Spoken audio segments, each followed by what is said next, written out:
ನಿಮಿಷದಲ್ಲಿ ಆರೋಗ್ಯ ನಿಮ್ಮ ನಿಸರ್ಗ ಮನೆ ಶಿರಸಿ ಯೂಟ್ಯೂಬ್ ಚಾನೆಲ್ನಲ್ಲಿ. ಎಲ್ಲರಿಗೂ ನಮಸ್ಕಾರ. ನಾನು ಡಾಕ್ಟರ್ ವೆಂಕಟೇಶ್ ಗಾಂವ್ಕರ್, ವೇದ ವೆಲ್ನೆಸ್ ಸೆಂಟರ್, ನಿಸರ್ಗ ಮನೆ ಶಿರಸಿ, ಆಯುರ್ವೇದ ವೈದ್ಯ.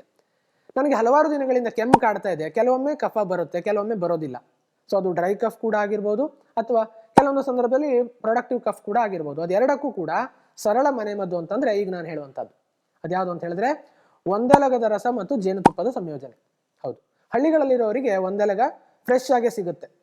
ಸೊ ಈ ಒಂದು ಒಂದೆಲಗವನ್ನ ನೀವು ಕೊಯ್ಕೊಂಡು ತಂದು ಅದನ್ನ ಜಜ್ಜಿ ರಸವನ್ನ ತೆಗೆದು ಅದಕ್ಕೆ ಅರ್ಧ ಪ್ರಮಾಣದಷ್ಟು, ಈಗ 1 ಚಮಚದಷ್ಟು ನೀವು ಒಂದೆಲಗದ ರಸವನ್ನ ತಗೊಂಡ್ರಿ ಅಂತಂದ್ರೆ ಅರ್ಧ ಚಮಚದಷ್ಟು ಜೇನುತುಪ್ಪವನ್ನು ಮಿಶ್ರಣ ಮಾಡಿಕೊಂಡು ದಿನಕ್ಕೆ 2 ಅಥವಾ 3 ಬಾರಿ ಖಾಲಿ ಹೊಟ್ಟೆಯಲ್ಲಿ ಸೇವಿಸಬೇಕು.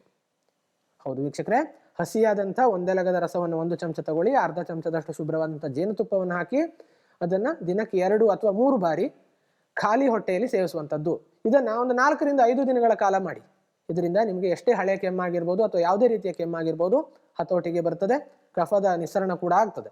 ಈ ಸರಳ ಪ್ರಯತ್ನವನ್ನ ಮಾಡಿ ಈ ವಿಡಿಯೋವನ್ನು ಕೂಡ ಶೇರ್ ಮಾಡ್ಕೊಳ್ಳಿ ಅಂತ ಕೇಳ್ಕೊಳ್ತಾ ನಮಸ್ಕಾರ.